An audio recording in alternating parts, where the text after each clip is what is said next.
Praise God. Isang pinagpalang gabi po sa bawat isa sa ating lahat. Magandang gabi po. Amen. Hallelujah. It is good to bless the name of the Lord. Amen. Masarap po magpuri sa Panginoon because we are released doon po sa ating mga kabigatan. Minsan parang hindi lamang po doon sa kaisipan, parang pati sa katawan minsan mabigat po dahil minsan may inaalala ka. Pero as long as we are in the presence of the Lord and we begin to praise and to worship Him, nandun po na nakikita po natin at nararanasan po natin kabutihan ng Panginoon at nandun po na lalo pong sumasagana yung kanyang biyaya sa buhay po ng bawat isa sa atin. Amen? Hallelujah. Thank you, Lord. Thank you, Lord. Amen. So, kamusta po kayo? Mabuting mabuti. Amen? Lagi namang mabuti. Wala naman pong minsan dalan na lang po siguro ng pagtatanong, pero yung mga para for formality na tinatanong natin, kamusta kayo? Pinagpala ba tayo ng Panginoon? Although alam naman nating lahat that we are all blessed. Amen? Because we are living under the grace of God. Nandun po na tayo po ay nasa ilalim ng biyaya ng Panginoon. Kapag nasa biyaya ka ng Panginoon, ang lahat ng mga pagpapala ay patuloy nating nararanasan. Amen? And even in the midst of circumstances na hindi po maganda, even in the midst of problems and situation na kung saan hindi po uncomfortable sa bawat isa, nandun po na ang Panginoon ay nagbibigay pa rin po ng kanya pong biyaya, dumadagdag sa bawat araw at nandun po na pinagpapala ang bawat isa atin. Amen? Hallelujah! Praise God! So ngayon pong gabi, bear with me at ako po yung naatasan pong magbahagi po sa bawat isa sa ating ngayong gabi. And let the Spirit of the Lord speak into our hearts. Amen? And let the Word of God communicate unto us kung ano po yung kanya pong mensahe sa gabi pong ito. Although, pinaghandaan naman po natin, pero nandun po na kailangan po ay ang bawat isa sa atin, yung pagtataniman, mahalaga din po eh. No, na hindi lamang po yung pagtatanim, kundi yung pagtataniman na bahagi po ng buhay natin, yung ating pong mga puso ay nakahanda. Amen? Hallelujah. Magandang gabi po sa ating lahat. Magandang gabi po, Bishop. Magandang gabi po sa mga kakapastoran at sa mga kasama po natin dito ngayon sa sanktuaryo. At sa bawat tahanan po o saan man kayo naroon ngayon, nagpapasalamat po kami na kabahagi po kayo at nakikiisa sa panalangin at sa pagsuporta, sa panunood at sa pag-share ng ating pong mga live na mga streaming at yung mga teachings po natin na nasa YouTube. So praise God, hallelujah. So alam ko pong nakahanda ang bawat isa because we know every Wednesday is Wednesday midweek Bible study. So alam natin na tayo po'y mag-aaral ng salita ng Panginoon. Amen? So hallelujah, as we are all ready in hearing the Word of God, let us open our Bible to the book of 2 Peter chapter 3 verse 18. So, diretso na po tayo. So, sa mga kapatid po natin na nasa iba't ibang outreaches po natin o nasa iba't ibang probinsya, magandang gabi po sa inyong lahat. Sa mga kapatid po natin nasa ibang bansa, sa iba't ibang panig ng mundo, amen. Nagpapasalamat po kami at kasama po ang bawat isa sa pakikibahagi sa gawain po. Amen. 2 Peter chapter 3 verse 18, sabi po dito, "But grow in grace and in the knowledge of our Lord and Savior Jesus Christ, to Him be the glory both now and forever. Amen." So purihin po ang Panginoon sa kanyang mga salita na ating pong narinig. Sabi po, grow in grace and in the knowledge of our Lord and Savior Jesus Christ. To Him be the glory both now and forever. Amen. So, ang title po ng ating pong message is Increase in Grace. Dumadagdag ba ang grasya sa bawat araw? O nadadagdagan ba yung grasya ng Panginoon, yung biyaya niya? O, nadadagdagan. Of course, Kasi sa bawat araw, nandun po na iba-iba pong pagpapala yung nararanasan po ng bawat isa sa atin. So, increase in grace yung ating pong title. So, the word grow in this verse, yung sinabi po, grow in the grace, is taken from the Greek word oxano, O-X-A-N-O, which means to give increase. So, give increase. It says to give increase to grace.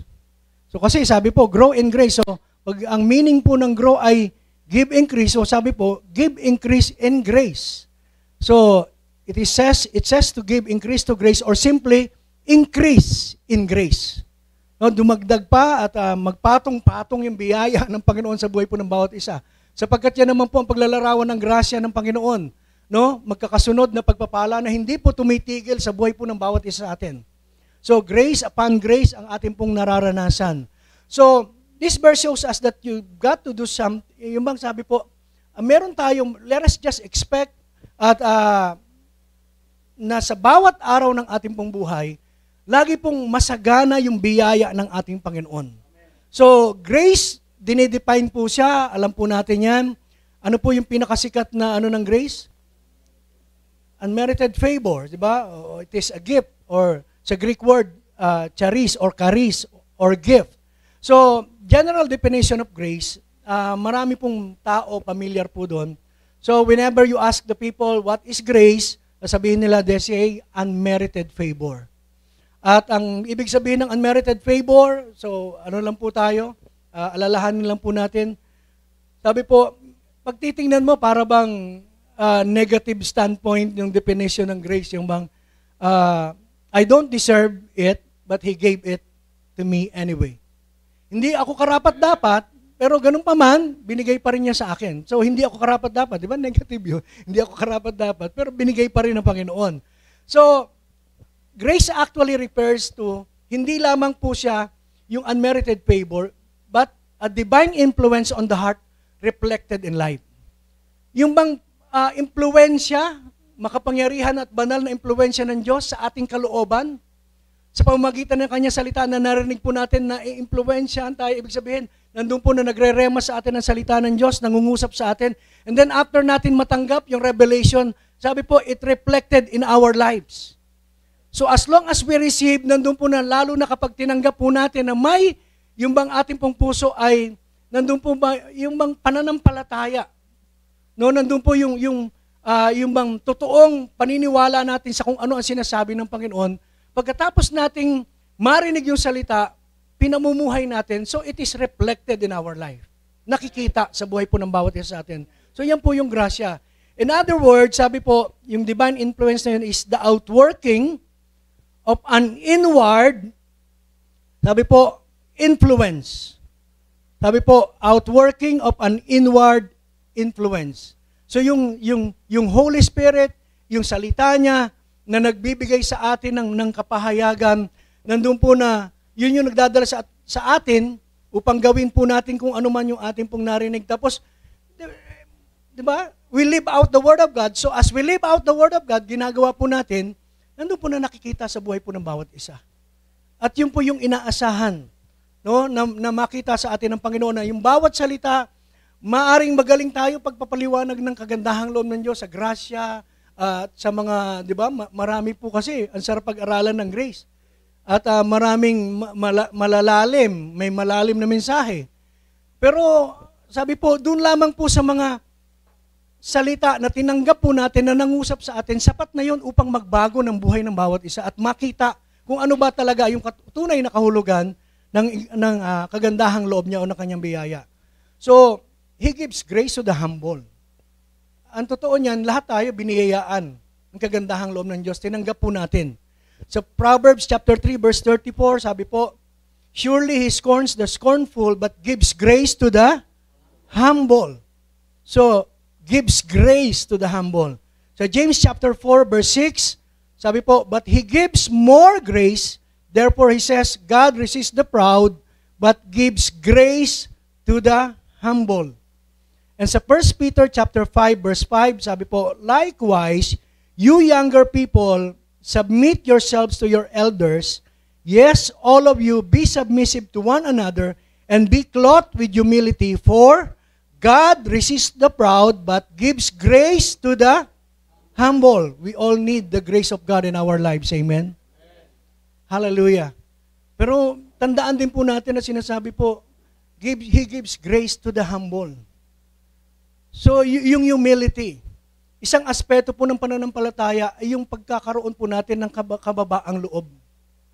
And God's grace is not only unmerited favor, but it is the unmerited power, ability, and resources of God to meet our every need. So, yun po yung grasya. Hindi lang po siya pagpapala na tinanggap natin kahit hindi tayo karapat-dapat. Subalit, ito pinagkaloob din sa atin bilang kakayanan na ibinibigay ng Panginoon at matugunan yung lahat ng ating pangangailangan sa pang-araw-araw. Pati yung pamumuhay na may kabanalan ay kasama po doon. Kung paano tayo magiging, sabi nga, maayos sa bawat araw kung tayo lamang po ay magpapakumbaba at nandun po natatanggapin kung ano man ang sinasabi ng Panginoon at pinagagawa niya sa atin. So one aspect of faith na hindi nakikita ng marami ay yung pong kababaang loob.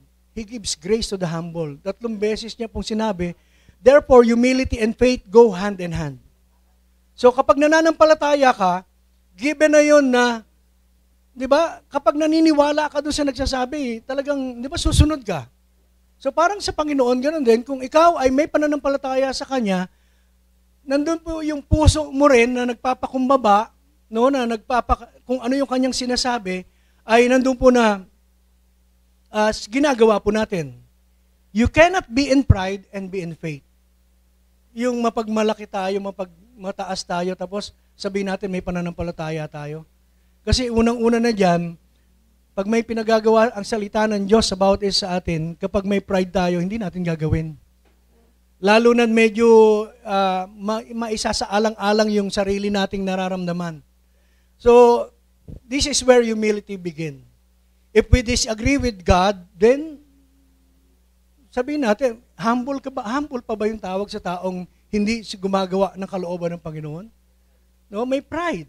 So we are in pride. So, nandun po, if we disagree with God, then we are in pride. If we agree with God, then we are operating in grace. No, at ang ano po nun ay nagpapakumbaba tayo at ginagawa natin, hinahayaan natin na ang kalooban ng Diyos ang maganap sa buhay po ng bawat isa.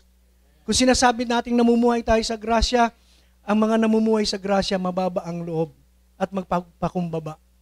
No, sapagkat nandun po na hindi magagawa ng taong mapagmataas yung sumunod sa kalooban ng Diyos. At sasabihin niya, ako under grace ako, pero full of pride. So, hindi po maaari. So, a powerful key to receiving the grace of God is to be humble enough. Nahayaan natin talaga yung grasya, yung bang makumilos sa buhay natin. At until such time na kung saan makita natin, nandun po na yung bawat ginagawa natin nagiging pagpapala sa iba.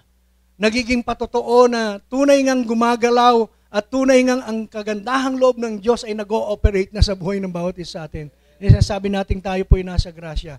So, nandun po na, marami po kasi yung bang what we see and what we hear, doon tayo naniniwala eh.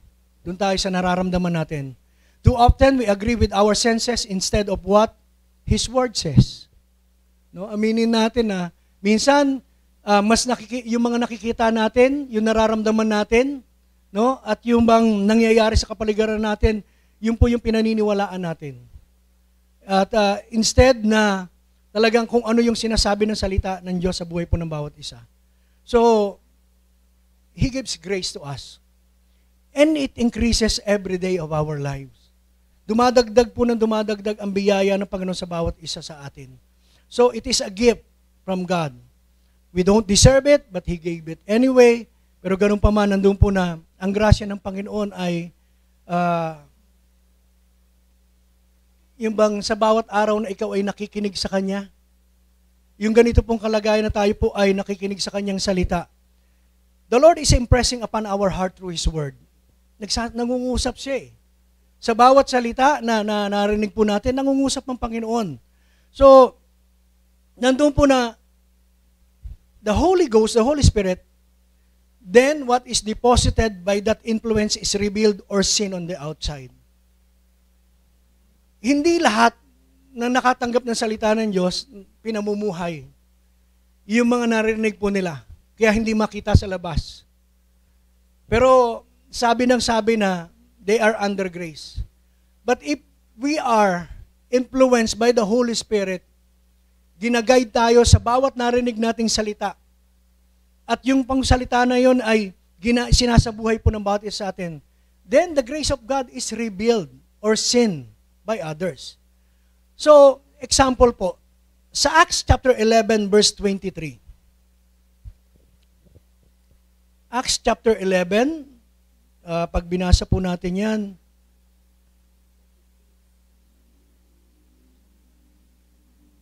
alam naman po natin yung istorya. Amen? Hallelujah. Nandun po na si Barnabas, si Saul, at nasa Antioch. At nandun po na pumunta po sila doon, sa lugar na yon.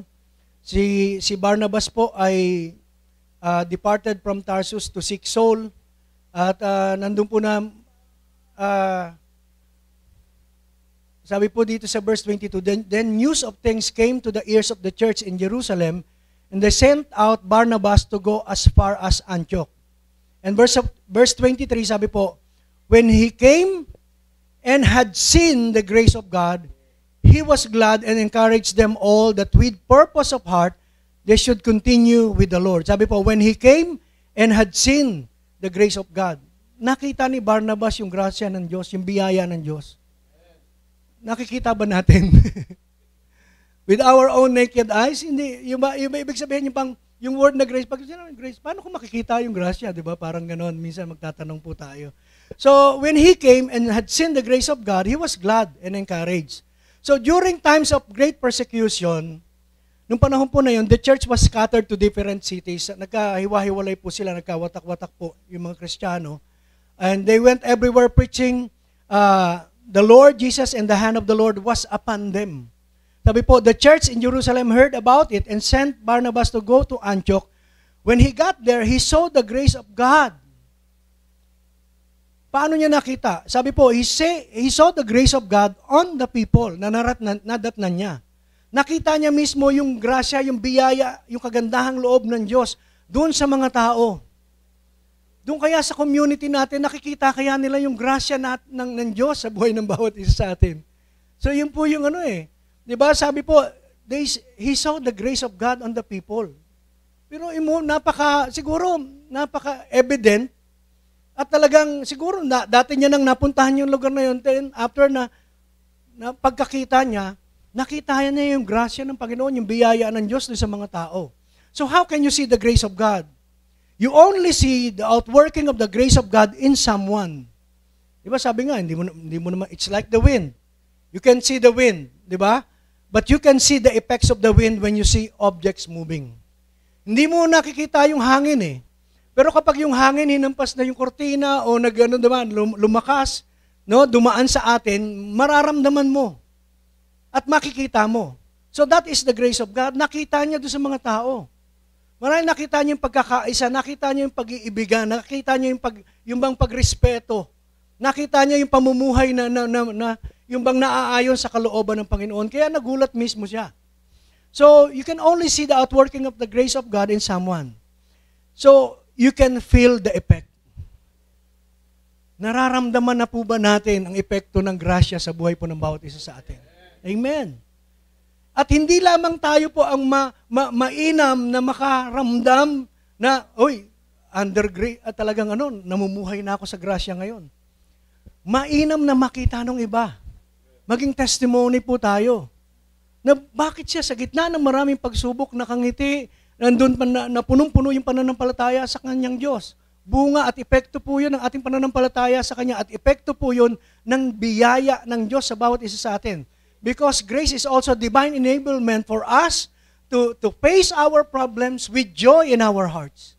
So kakayanan din na ibinibigay ng Panginoon, biyaya ng Diyos, na kahit sa maraming problemang kinakaharap po natin, nandun po may kagalakan pa rin tayo. Biyaya ng Panginoon yun, grasya ng Diyos. Dati hindi natin basta-basta nauunawaan. Although minsan, may mga pagkakataon, nararanasan na natin. Pero noon, kapag may problema, mas marami yung murmuring, yung complaining, di ba? And hallelujah. And sasabihin mo sa sarili mo, Lord, di ba ikaw ang Diyos ng kagalingan? Bakit hindi mo? May narinig na po ba kayong ganon? Na nagsabi, bakit hindi mo kami, akala ko ba iingatan mo kami? Yun yung eksakto pala. Akala ko ba iingatan mo kami? Pero minsan, pakiramdam lang natin yun. Pakiramdam lang po natin. Pero sa Diyos, tapat ang Diyos eh. No? At punong-puno ng biyaya. So, you can feel the effect. So, the hand of the Lord was upon these people. Nandun yung kamay ng Panginoon. Nandun yung biyaya ng Diyos sa kanila. Hindi naman sila magkakaroon ng hindi naman tayo magkakaroon ng kagalakan kung alam mong sa gitna ng problema, wala kang kasama. Wala kang kasama na makakapagbigay sa iyo ng tulong. At wala kang kasama na kung saan, yung bang sa sitwasyon na yung kaya kang alisin, hindi ka naman magagalak eh. Pero bakit tayo po napupuno ng kagalakan at yung ating pananampalataya ay siguradong-sigurado na nandun yung pag-asa natin. We are expecting positive things to happen because God is with us. The grace mismo pong personified nasa buhay po ng bawat isa sa atin. Kaya hindi ka na yung bang pagsubok na dumarating, kasama na yan eh. Ano na po tayo dyan? Alam na po natin na merong ganyan. Hindi na tayo nagtataka. At hindi na rin tayo nagtataka na mapagtatagumpayan po natin ito lahat. Amen? Sapagkat yun po yung ating pong destinasyon, ang kalagayan natin bilang mga Kristiyano. Yun po yung we are more than conquerors. And if God be for us, who can be against us? So, wala na pong makakalaban sa bawat isa po sa atin. So, nakita niya yung grasya doon sa mga tao. Some wonder how the church is making it in these days, yung pong nung mga panahon lalo na yon, it is the grace of God. Maging sa buhay po ng bawat isa sa kasalukuyan. Yun na lamang po ang meron tayo, yung kagandahan, biyaya ng Panginoon sa buhay po ng bawat isa. So, God working on the inside of us. Kumikilos siya. So, the grace of God itself cannot be seen, but what you see, you can see what it produces. Maaring sabihin po natin, hindi po nakikita ng yung bang nila sa atin. Sabihin natin, alam mo, namumuhay ako sa grasya, pero maaring hindi nila makita. Pero the moment na tinayuan po natin na tayo po ay namumuhay sa grasya ng Panginoon, makikita yung kaibahan. Makikita po yan, very evident po yan, at magugulat po sila. So, the grace of God itself cannot be seen. Pero nandun po na meron siyang pinoproduce sa buhay po ng bawat isa na makikita yung bunga sa bawat isa sa atin. So, when the divine influence work out within a man's spirit, kapag nandiyan po yung salita ng Panginoon, yung pagkilos ng Santong Espiritu sa buhay po ng bawat isa, there are things that we see or things that are revealed on the outside. Kapag merong ipinahayag ang Panginoon, kanyang salita, at kinasiyahan nandun po na ang Holy Spirit ang nagbibigay sa atin, nagtuturo sa atin na gawin yung katotohanan na yon na atin pong narinig. Pagkatapos po nating marinig at nandun po na humakbang tayo para sa buhay, makikita po, mahahayag sa panlabas na pamumuhay natin kung ano yung tunay na kahulugan ng grasya. At ano ba yung katangian ng grasya na meron po tayo. So, kapag sinasabi natin we are under grace and we receive the grace and we are increasing in the grace of God, these things are revealed in our lives. Unang-una, acceptance. Yung pagtanggap. Alam ko yan yung una nating naranasan eh. Yung bang yung revelation ng grace of God, that we are accepted. No? Tayo po tanggap, no, ng Panginoon sa kung anumang kalagayan natin. Nakapakinig na po ba kayo sa iba na nagsasabi po na, alam mo, anong meron ka? Bakit parang napipersuade natin sila o napapaniwala natin sila o na-attract sila sa buhay na meron tayo? Hindi na-attract dahil sa itsura natin, physical features po natin, kundi there is something inside of us na para bang yung bang namamagnet sila. And minsan, halimbawa, kung ikaw ay nagpipreach, ibang na-attract sila na makinig sa'yo. No, sapagkat nandun po na there is something doon sa sinasabi natin, lalo na pag galing sa Panginoon. So this doesn't mean anyone can ever get to the place na hindi mo naman pwedeng sabihin na lahat ibang magugustuhan ka. Pero kapag nasa iyo ang grasya, example natin, Jesus was full of grace and truth. Amen? Jesus was full of grace and truth. Yung mga bata lumalapit sa Kanya. Sa atin nga, hindi. Yung malalaki lang lumalapit sa atin. Siya, full of grace and truth, nakikita sa Kanya yung, there is something na nag-a-attract sa mga tao papalapit sa Kanya. No? Siguro, yung bang, di ba, sabi ng iba, yung mga word na ginagamit ngayon, iba yung vibes niya eh. Iba yung kanyang aura. No? Iba yung kanyang karisma. No, may arrive ba? May arrive. Hindi lang po, yung bang, there is something doon sa tao na yun, lalo na sa Panginoon, di ba? Jesus was full of grace and truth. And some people commented, di ba, pag narinig siya, ngayon lang ako nakakita ng taong ganyan o ganyan magsalita. So, nabe-bless po sila sa buhay ng Panginoon. And they couldn't understand na yung pala na nasa Panginoon ay yung po yung sinasabing kagandahang loob niya na ipinakikita sa mga tao. Na hindi niya na sinasabi, pero na-attract yung mga tao nakikita sa buhay niya eh. So kung lahat lang na maging mga Kristiyano na sabihin natin, makakaunawa ng kapahayagan ng grasya ng Panginoon, nandun po we can attract people. Hindi po sa sarili natin, kundi para sa Panginoon yung tatanungin ka nila, ano bang meron dito sa taong to? Bakit yung bang yung pagsasalita niya ay yung bang sincere, yung bang galing sa Panginoon, alam mong mabe-bless ka. So, grace will cause you to be accepted saan man tayo naroon.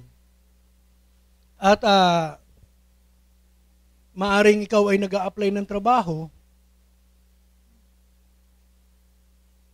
minsan hindi ka yung most qualified para sa trabaho na yon. But when you have the favor and the grace of God, you will be accepted. Marami nang pangyayari niyan eh. No, na hindi sabi nga natin, hindi tayo karapat-dapat, inaamin naman natin. Pero halimbawa, maganda na meron kang qualification, pero sa dinami-dami ng halimbawa nag-a-apply, when you are under the grace of God, at nandun po na nasa iyo, no, yung bang naniniwala ka na you are under the grace of God, nandun po yung acceptance ng mga tao. And grace will cause you to be accepted. Grace working through you will cause you to have an acceptability that you don't have before. Kung nag-preach kaya tayo ng buhay natin noon, hindi pa natin, miski nga nung di ba? Nung hindi pa natin nauunawa ang ganap yung grasya, nagpe-preach naman tayo eh. Pero talagang gusto nating ma-persuade sila, yung bang pinipilit natin, yung bang tanggapin nila sinasabi natin, ba't hindi matanggap nila? Hindi nila naman ganun kalayang makuha kung ano yung gusto nating sabihin. Now, we are living under the grace of God in a simple words na meron po tayo. Sabihin lang natin kung ano yung sinasabi ng Panginoon. Nandun po na maraming tao na be-bless. Maraming tao naniniwala. Maraming tao lumalapit sa Panginoon. So, grace working through us will cause us to have an acceptability that we didn't have before. And grace singles you out. Yung minsan sa kung ano man sitwasyon, sa pila sa mga di ba? Hindi lang dahil sa senior kayo, tayo. No, di ba? Minsan may mga favor, di ba? Na sabi po, they don't have to know why they favored you. Anong, wala lang. Nagugulat ka na lang, teka ba? Hindi, okay lang ako. Hindi, gusto kong bigyan ka ng pabor. Di ba? Yung may mga pagkakataon sa buhay po natin na hindi man natin gusto pero may mga tao kahit hindi, even they don't know us o hindi natin sila kilala din, may mga taong gumagawa ng pabor sa bawat isa sa atin because of our acceptance. No, they accepted us because, of course, through our Lord Jesus Christ. No, kalwalhatian ng Panginoon na nakikita sa atin. So even nature itself can respond to you when you walk in a certain amount of grace. Kapag ikaw ay namumuhay sa grasya, kahit nga yung nature eh. No, sabi po, itself can respond. So this is what God telling us where we can grow in. In either words, you can turn it on in our lives. The grace of God will always locate us by positioning us at the right place at the right time. Dahil sa tayo po ay namumuhay sa grasya at tayo po'y tanggap ng Panginoon, tanggap din tayo ng ibang tao. And minsan yung pagtanggap nila hindi na lang dahil sa atin, but there is something na nasa atin, ang buhay ng Panginoong Jesus, ang grasya niya na kumikilos sa atin, ang nagkokos para po tayo ay tanggapin ng maraming tao. Hindi sa atin, hindi sa galing natin. So, nare-reveal po yun, nahayag, yung acceptance. And even grace gives us, makikita po natin sa buhay natin to na may ahayag din. Grace gives us the advantage. Yung bang, ano ba yung advantage? Advantage card? No, advantage, yung parang kalamangan. Sa ibang salita, kapakinabangan, benefit, advantage, kabutihan, kahigitan. O higit sa iba. So, dahil sa grasya na nasa sa atin, yung bang nakahihigit tayo sa iba. Pero maraming Kristiyano naiinggit sa mga pagpapala ng iba. Bakit ganun siya? Bakit ganun? Ba't ako ganito? Pag titingnan po natin, kukumpara natin sarili natin, alam natin siguro sa ibang bagay, sa material siguro, may hihigit sila, sa ibang larangan. Pero in totality, yung kabuuan ng buhay po natin, mas higit tayong pinagpala sa lahat. Amen? Sapagkat nasa atin ang Panginoon. At ang grasya niya ay kumikilos sa atin. So, take advantage of it by recognizing nasa akin ang grasya ng Diyos. Paniwalaan po natin at isabuhay po natin. So, I have the grace of God working for me. And I have grace working in me. At kapag ganun po lagi yung attitude po natin, napaka-ano po ng spirito natin, sabihin natin, magiging magaan. At pagtingin ng iba sa atin, nagliliwanag po tayo. At magaan ang buhay. So it beautifies our spirit and then it will show on the outside. Kapag alam mong meron kang edge dun sa iba, hindi dahil pagyayabang natin na magaling tayo, kundi sa grasya lamang ng Panginoon. Nandun po na makikita ito ng maraming tao. So if somebody come against you, medyo mahihirapan po sila. Because they will collide with the grace na nasa buhay po ng bawat isa sa atin. Ang grasya po ng Diyos ang babanggain po nila. So, hindi po tayo matitinag. So, it was grace. Alam naman natin yung mga kwento kahit po sa Bible. It was grace that gave Joseph favor to become a prime minister. Ano ba si Joseph? And it was grace that gave Esther favor to become queen. Si David po ay isang pastol. Pero tinawag po na a man after God's own heart. At pinagpala ng Panginoon. So hindi po perpekto yung kanila pong nakaraang buhay, pero nandun po nung naranasan po nila yung kagandahang loob ng Diyos. No?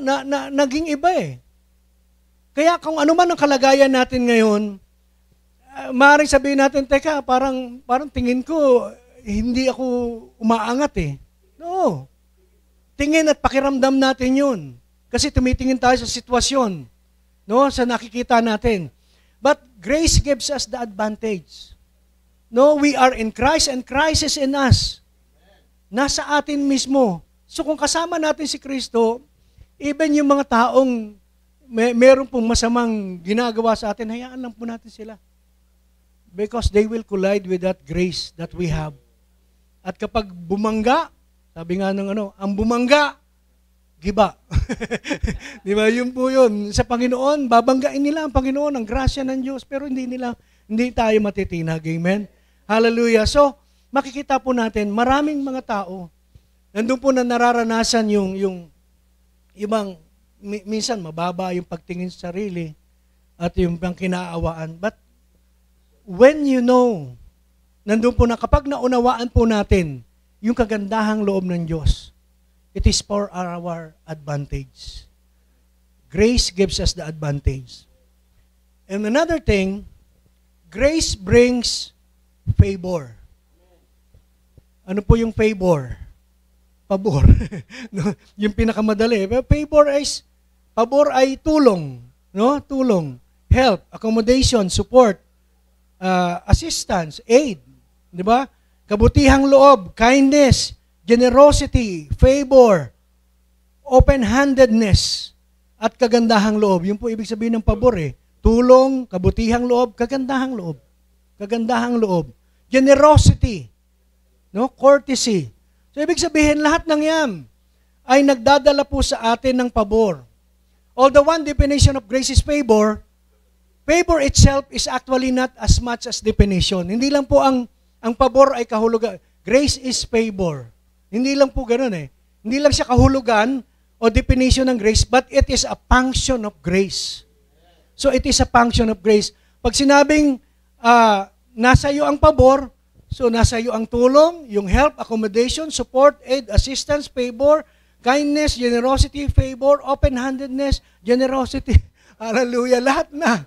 Wala na po tayong hahanapin pa sa biyaya ng Panginoon. Amen? Sapagkat nag-uumapaw sa buhay po ng bawat isa sa atin. So, grace brings favor. Favor brings questions like, hallelujah, narinig nyo na ba yung tanong sa atin na, bakit ikaw? Bakit ikaw, hinahanap ng iba, pero pumupunta ng kusa sa'yo? Yun yung pabor ng Panginoon eh.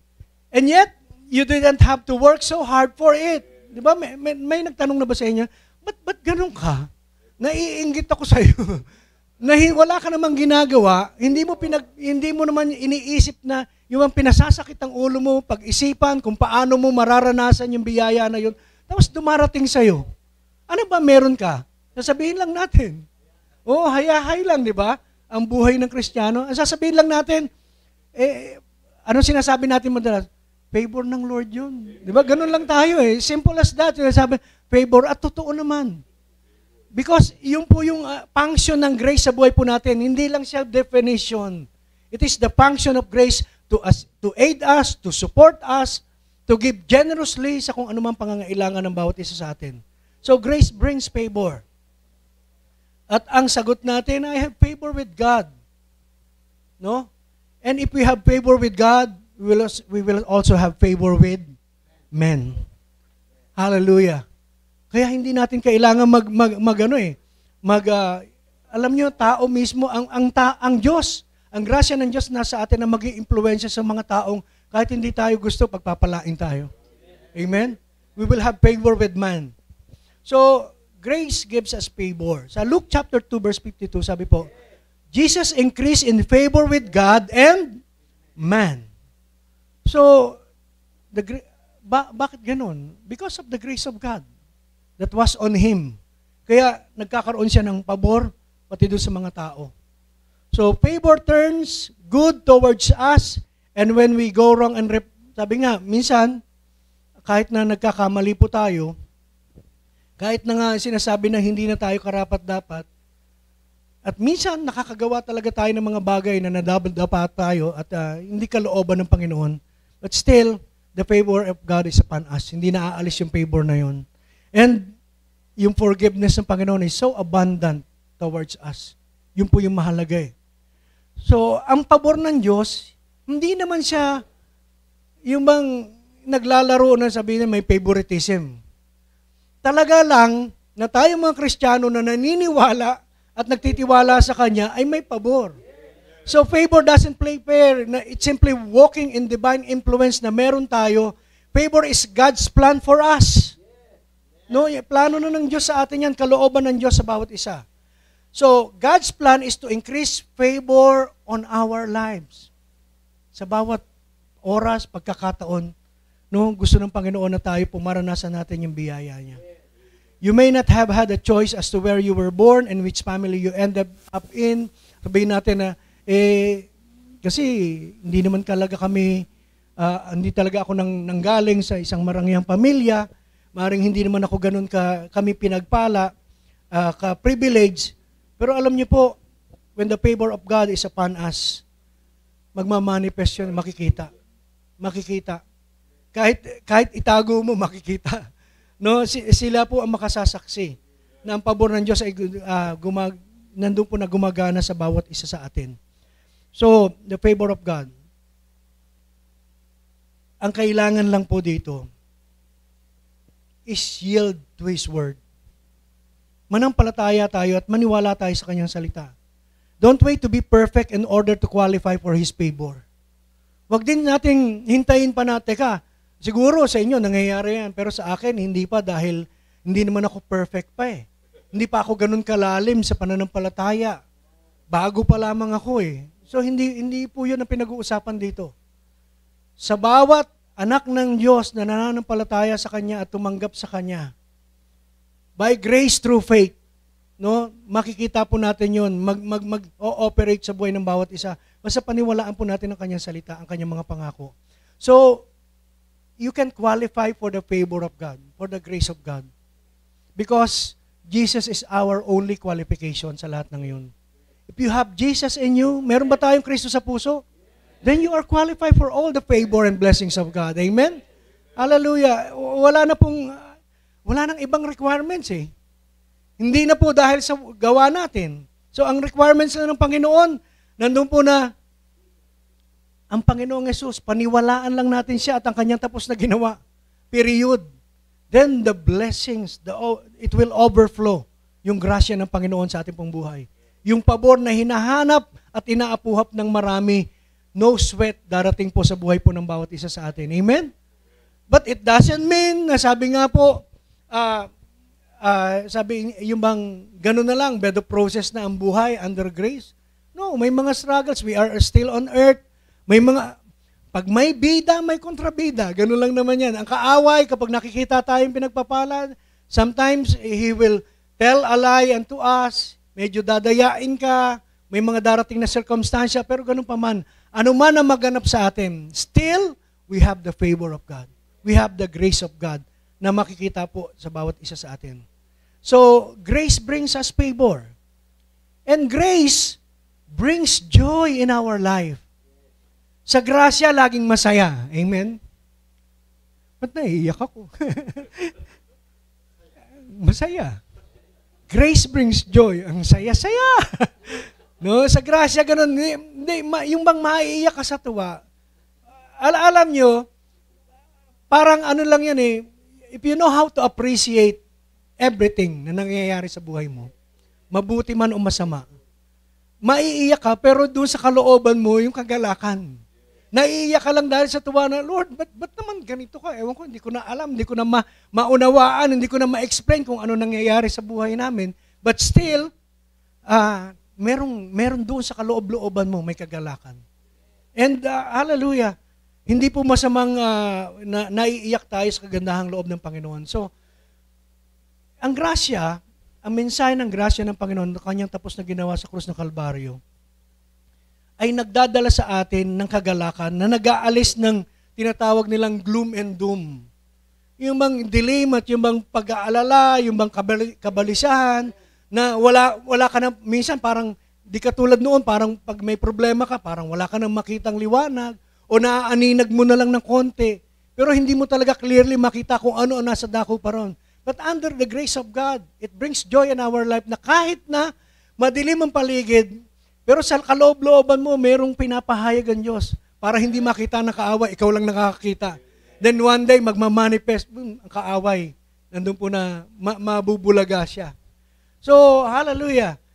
Grace brings joy in our life. People who are aware of God's grace are not worried about anything. But it doesn't mean, human as we are, may pagkakataon sa unang sigwa siguro, di ba? Yung pag dumating ang problema, nandyan may ano ka minsan, nagugulat ka rin. Pero kapag babalik ka na naman sa salita ng Panginoon, sa kalagayan mo kung ano ka sa harapan niya, nandun po na naaalis yung pag-aalala eh. Sabi po, people who are aware of God's grace are not worried about anything. And they can laugh at circumstances. Amen? Kaya nating, binibigyan tayo ng kakayanan ng Diyos na mangiti, tumawa doon sa mga circumstansyang naroon tayo. Ngayon nga, sa mga pinagdaanan natin in the past, nagaganap na lang ng ulit, di ba? Umuulit lang. Wala na, tinatawanan na lang natin eh. Hindi na kami naapektuhan yan. Kasi, nung nakaraan, pinagtagumpay kami ng Panginoon, yan pa rin ang labas niyan. Kahit na i-replay yung labanan at yung buhay na meron tayo in the past, still, ang makukuha po natin ay victory mula sa Panginoon because we have the grace of God. And it will bring us joy. Hallelujah. So, living under the grace of God, yung mga namumuhay sa grasya, they know that whatever happens, God already saw it before it happened. Naniniwala ba kayo na bago mangyari lahat ng ito? Alam ng Panginoon eh. Maaring tayo, hindi niya alam. Kasi doon nga pumapasok, di ba, kailangan natin ng pananampalataya. Kasi kung ipakikita na sa atin kung ano mangyayari Baka nga matakot pa tayo. Dahil yung pala, mas malalaki pang problema yung darating. Pero, nandun na po yung pagtatagumpay. Pero hindi natin nakikita. Pero, God saw it coming. Alam niya na yan, mangyayari. Mangyayari at whatever happens, because He lives in eternity. He lives in eternity. From beginning to end. Nandun po, alam niya lahat eh.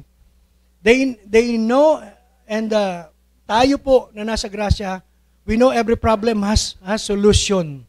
God has a solution tied to it. Kapag may problema, may solusyon. Hindi maaaring pag problema, darating lang, tapos sasabihin ng Lord sa'yo, bahala ka na anak, diskarte mo na yan. Tayo siguro, ganun tayo, di ba na, pag yung bang wala tayong maitulong sa tao at mabigat yung problema niya, wala rin akong maitutulong sa'yo, bahala ka na. Diskartehan mo na lang. Pero sa Diyos, hindi eh. Kasabay ng mga problemang dumarating sa atin at mga pagsubok na dumarating, kasama po yung solusyon lagi. At kasama, at the end of the day, you will be rejoicing and you will give thanks to the Lord sapagkat na-overcome na naman natin yung mga pagsubok na dumarating. No? Sa grasya ng Panginoon, sa biyaya ng Diyos. So, grace brings joy and laughter.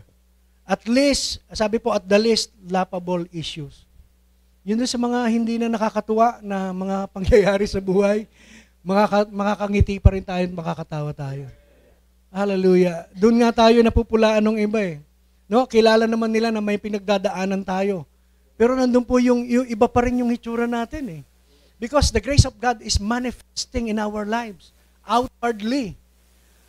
Yung influence sa kalooban natin sa pamagitan ng Kanyang salita, ng Holy Spirit na sa atin, nandun po na lumalabas at paglabas nito, nagliliwanag tayo. Sasabihin naman, anong meron dito sa taong to? Alam ko mabigat ang pinagdadaanan yan eh. No? Pero bakit ganun at nakangiti pa rin? Why? Because of the grace of God. No, increasing in our lives. Hallelujah. So thank you, Lord. And the joy of the Lord is our strength. So the joy of the Lord is our strength. So the favor of God makes us strong and it keeps us strong every day and every aspect of our life. Ano man yung pinagdadaanan natin.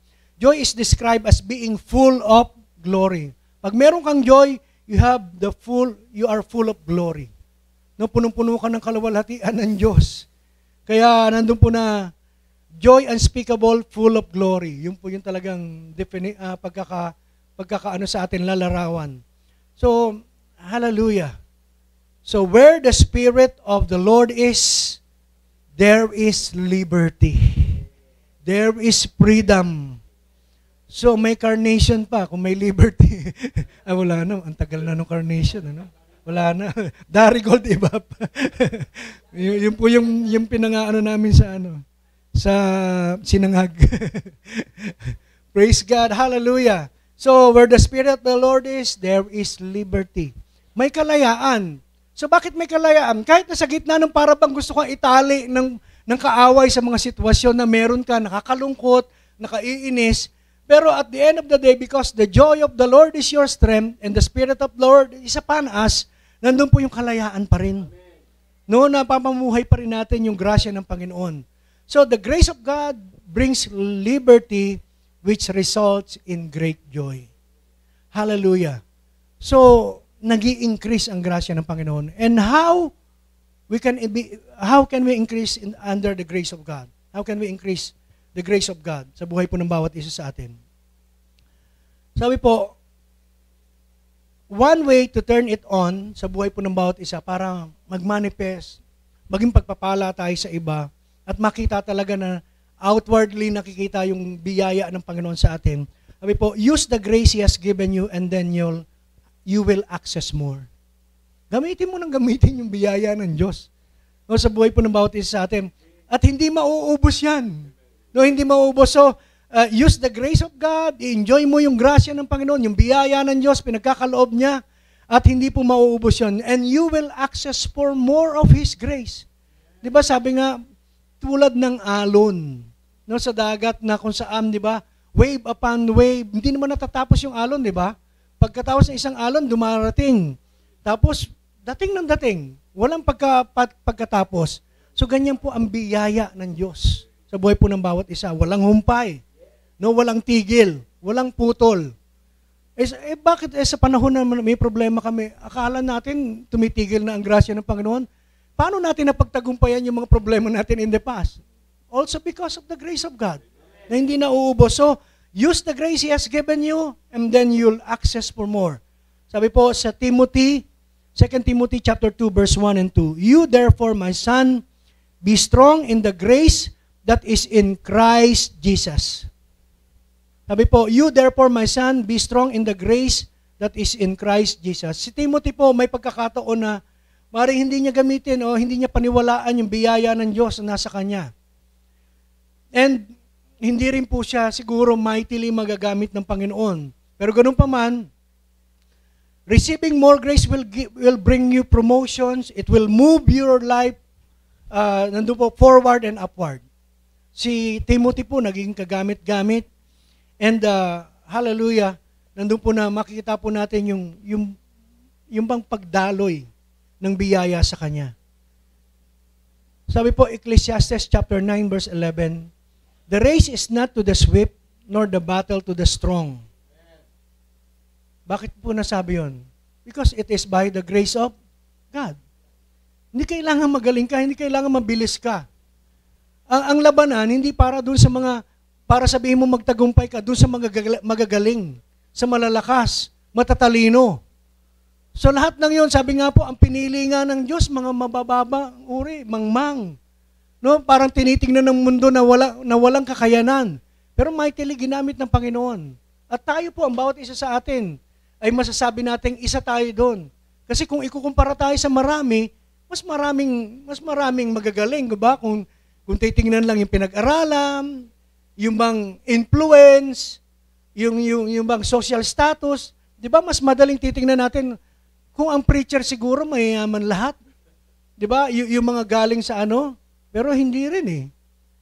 Hindi yun ang prinsipyo ng Panginoon. Umano siya ng mga hamak, ng mga inaakala ng sanlibutan na walang kakayanan para talagang makita na it is all by the grace of God that you will succeed in your life.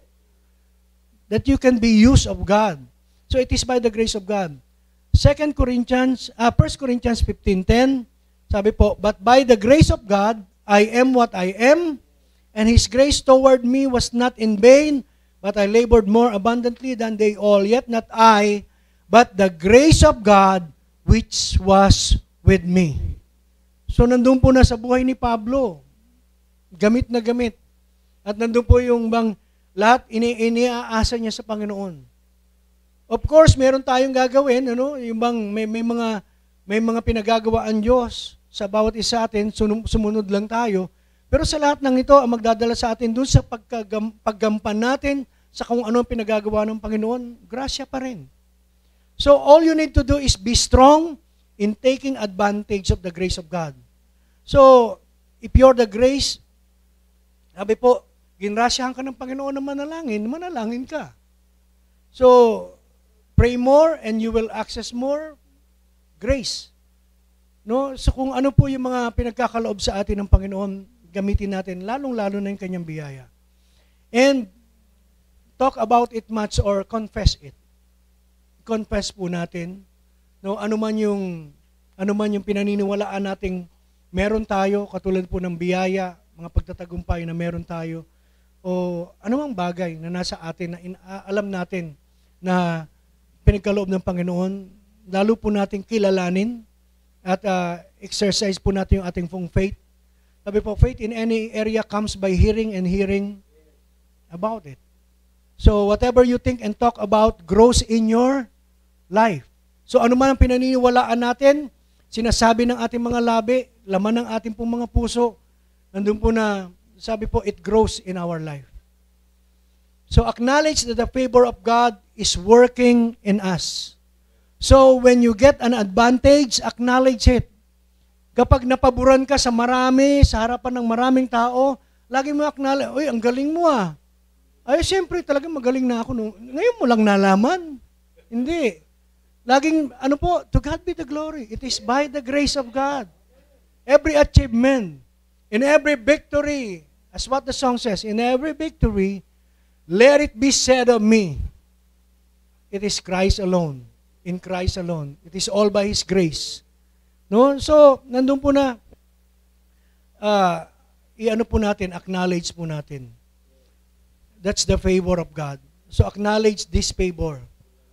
So, minsan, kahit sa pila lang, nakapila ka, tapos pauunahin ka nila, na, Lord, salamat sa favor mo. Lord, salamat sa grasya mo, di ba? Pero, sino ang makaka-appreciate nun, maliliit na bagay na yun? Tayong namumuhay sa grasya. Kasi yung iba hindi, pinagano mo na, pinauna mo, niho.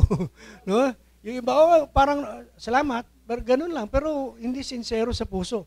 Pero tayo po, inaasahan na kahit sa lalo na sa malaki, pero kahit sa maliit na mga pagpapala o pagpapakita ng Diyos na sagana yung grasya niya sa buhay ng bawat isa sa atin, acknowledge po natin. So, thank you Lord for this favor. So, nakakain ka ng masarap, thank you Lord for this favor. Nakatanggap ka ng mga biyaya, thank you Lord for this favor. Hindi natin aariing tayong pinagmulan ng biyaya. So, siya lahat, no? So, confess it much. And you increase grace through knowledge. Through knowledge. 2 Peter chapter 1 verse 2, grace and peace be multiplied unto you to the knowledge of God and of Jesus our Lord. So, kaya nga tinuturo sa atin ang salita ng Diyos. Nandun po na ini-encourage tayo, no, ni Bishop, ng mga nagtuturo sa atin, encourage us to study, no, para po tayo po mismo mag-aral ng salita, be the student of the Word. So, meditate on the Word, to get to know God for ourselves. Hindi lang po kasi yung pagpakikinig natin ang magtuturo sa atin patungkol sa Diyos, kundi yung mismo tayo magsasaliksik din ng Kanyang salita, mag-aaral din, natututo po tayo. So grace is increased sa buhay po ng bawat isa through knowledge. Kaya you've got to hear the Word and grow in faith, and with this faith, you access more grace. Nakakalungkot lang na hindi lahat ay gusto sa ngayon, di ba, sabi nga, we are in the last days.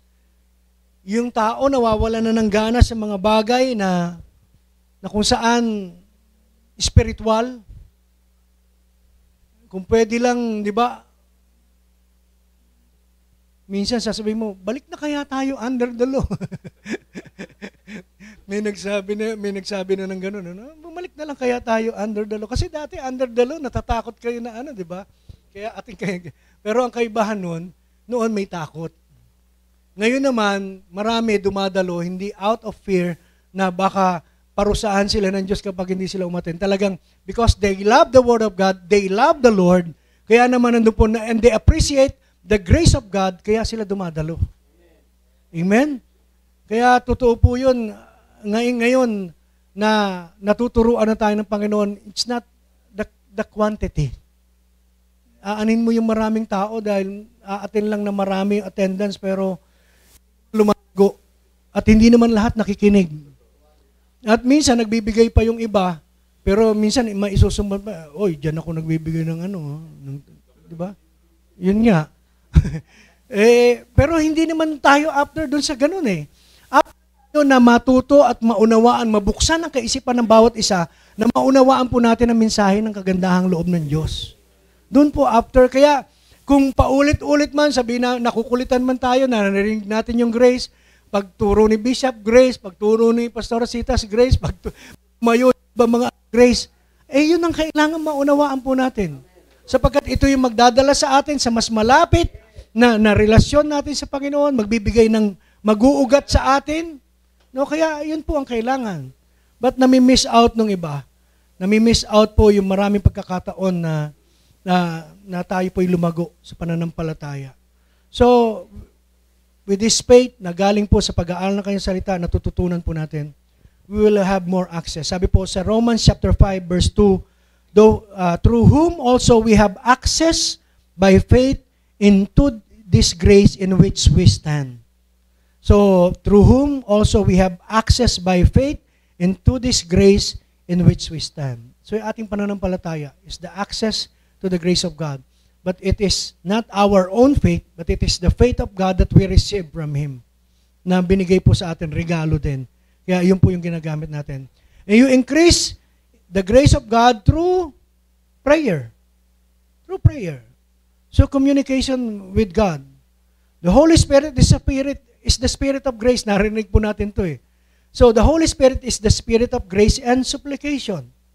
So, we increase the grace of God through our prayer. Sa Hebrews 4:16, let us therefore come boldly to the throne of grace that we may obtain mercy and find grace to help in times of need. So, through our communion with God, so through our communication with God, and us coming boldly to the throne of His grace, nandun na kapag tayo po ay nagpe-pray, tayo nananambahan sa Kanya, nandun po na lalo pong nag-i-increase, no, yung biyaya ng Panginoon sa buhay po ng bawat isa sa atin. And grace is increased or released through rejoicing. Rejoicing. Joy is of faith.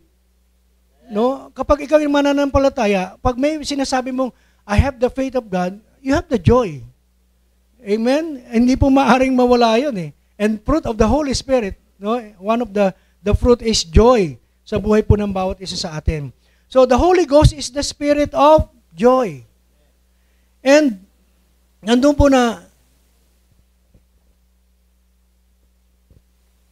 paggising sa umaga, ano po kaya yung ating pong laging reaksyon? Late na tayo. Ayun, para kanino ka ba bumabangon? Tama, no? Para sasabihin natin para sa sarili natin. At ano yung nagiging bakit ka ba bumabangon? Bakit ka nakakabangon pa no sa umaga? So it is by the grace of God. So, greatest po kami.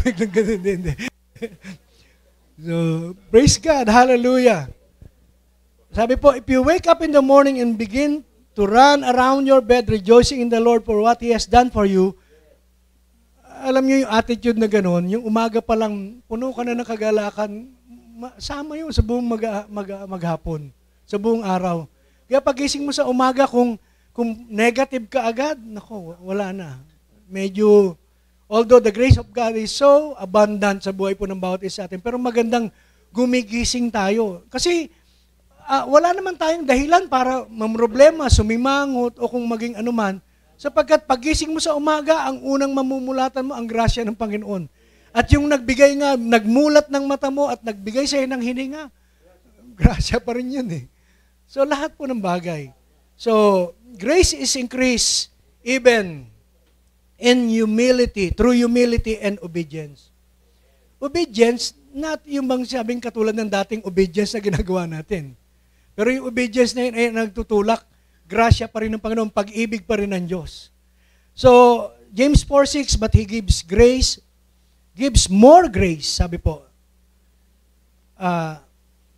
God resists the proud, but gives grace to the humble. So, humility and obedience. So, hallelujah.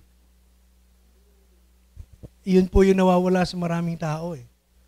Yung art of yung being humble in the sight of God. Na ngayon, masyado na ang tao magmula nung, totoo rin yun eh, no? Na magmula nung tayo po, yung teknolohiya natin tumataas, nakapunta sa buwan, tao nagkaroon ng, kaya naman pala eh. No, parang doon sa Torre ng Babel na lang, you know, na nagmataas sila na aakyat at nandun po na. So gustong abutin yung angatan pa o taasan pa yung kapangyarihan ng Panginoon. Pero nandun po na sa ano po yan eh, maraming pagpapala sa mga taong nagpapakumbaba sa harapan ng Panginoon. Totoong-totoo na kapag ang Panginoon, ang pinaniwalaan mo at nagpakumbaba ka, itataas ka ng Lord eh. Hindi hindi sa lahat ng area ng buhay. Sa trabaho, kapag sumunod ka lang.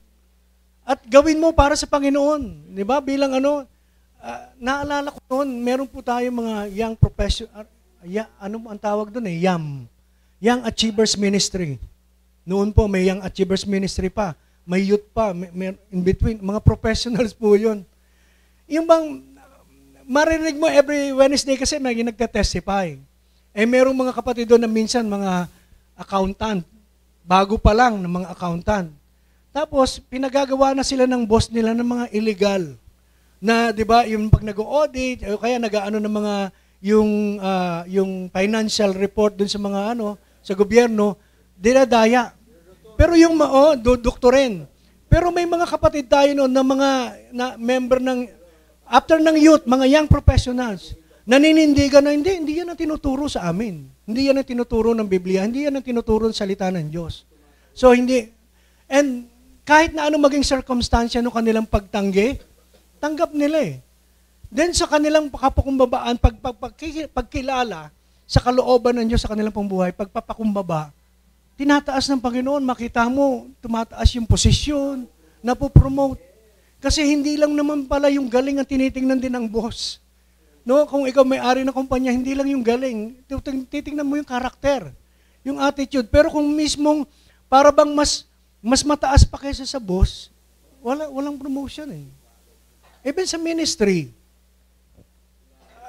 hindi na po ako gagamit ng iba sa sarili ko po. Noon po, noong nagsisimula ako sa music po, kasi doon po yung unang involvement at saka yung sa home Bible study.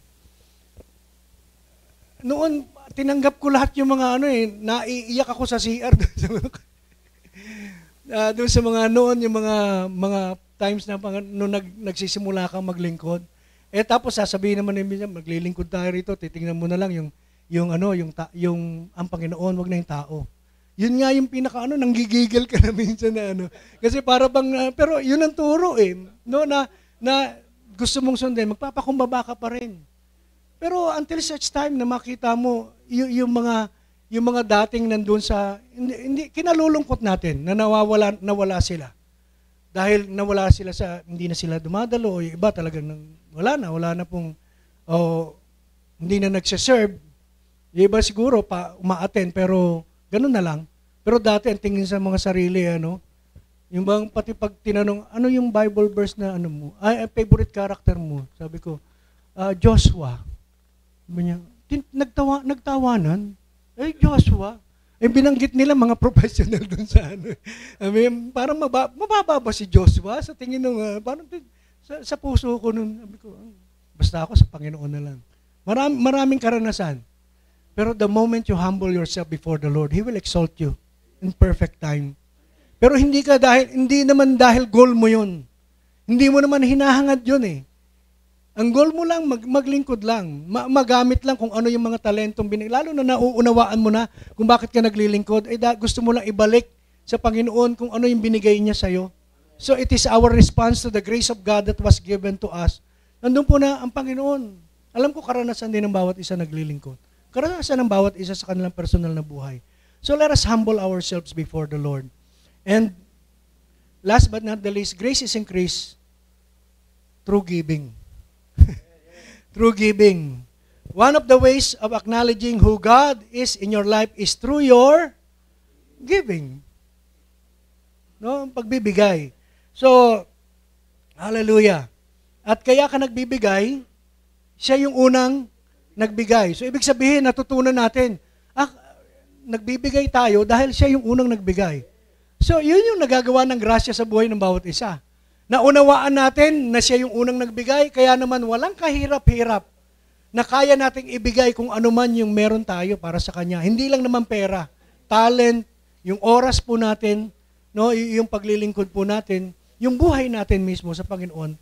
Although sabi nga, hindi naman yan ang inihingi ng Diyos, yung buhay natin. Noon yan lagi natin ino-offer. Lord, use our lives. Paano magiging kagamit-gamit lalo na hindi pa natin naunawaan ng grasya. So, nandun po na, sa gabi pong ito, yun po yung mensahe ng Panginoon. Mag-i-increase ang grasya ng Panginoon sa buhay po ng bawat isa sa atin. And we will be accepted. Nandun po na, as the grace of God increases in our lives, it will give us the advantage. It brings favor unto us. It brings joy in our life. No, kaya naman, masarap sa buhay, pamumuhay na nasa ilalim ka ng grasya ng Panginoon. Amen? At wala nang ibang masasabi po natin na aapuhapin pa tayo, hahanapin natin, nasa atin na ang lahat eh. I-enjoy na lang natin at sa bawat araw na ini-enjoy natin yung grasya ng Panginoon, ini-enjoy natin si Kristo sa buhay natin, nandun po na makikita po natin yung kaibahan. No? Maraming problema, hindi naman nawawala eh. At lalo na sa atin na nagtuturo ng grasya, mas marami tayong problema minsan. Tayo yung unang, sabi nga, tayo yung dumadaan doon eh. Kaya mo mai-preach effectively kapag naranasan mo. Pero kapag hindi mo naranasan, tinuturo mo lang, kaya mong sabihin, kaya mong ano, pero hindi mararamdaman at hindi ma-acknowledge at ma-appreciate ng mga taong nakikinig. Pero once na sinasabi mo dahil naranasan mo, it is being manifested, no, outwardly sa buhay po ng bawat isa at ang glory ng Panginoon na makikita sa buhay po ng bawat isa sa atin. Amen? Hallelujah. So palakpakan po natin ang Panginoon.